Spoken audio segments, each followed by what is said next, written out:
एक सर्द सुबह थी। कोहरा इतना घना था कि पूरा गांव धुंध में लिपटा था। लोग अलाव के सारे ठंड से लड़ रहे थे। लेकिन गांव के एक कोने में एक छोटा सा आंगन था, जहां एक बूढ़ी औरत बैठी थी, जिसका नाम था शारदा। हाथों में कंपन था, पर उसकी रोटी बनाने की आदत अभी भी नहीं छूटी थी। तवे पर सिकती दो रोटियां, थोड़ी सी दाल और गुड़। हर रोज की तरह उसने थाली सजाई और गांव की पगडंडी की ओर चल पड़ी। गांव वालों को यही लगता था कि वह किसी को खाने देने जा रही है, पर सच्चाई कोई नहीं जानता था। वो खाना उस बेटे के नाम था जो सालों पहले शहर चला गया था और फिर कभी नहीं लौटा।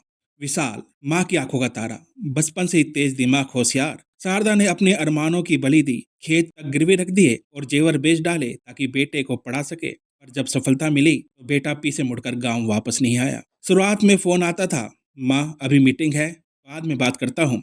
धीरे धीरे वह भी बंद हो गए। लेकिन माँ का प्यार ना तब कम हुआ था ना अब। हर सुबह वही दो रोटियां उसी पेड़ के नीचे रख देती थी और बोलती थी, कभी तो आएगा मेरा लाल, कभी तो माँ की याद आएगी उसे।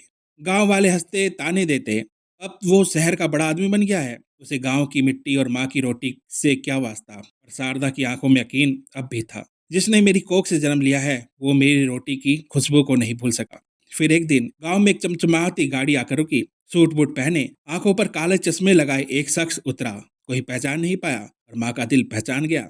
शारदा धीरे से आगे बढ़ी, फिर ठिठक गई। वह चेहरा तो वही था, लेकिन आंखें झुकी हुई थी। बेटे ने कांपती आवाज में कहा, माँ बहुत कुछ पाया, लेकिन आपको खो दिया, मुझे माफ कर दो। शारदा चुपचाप अंदर गई, वही थाली निकाली और सामने रख दी।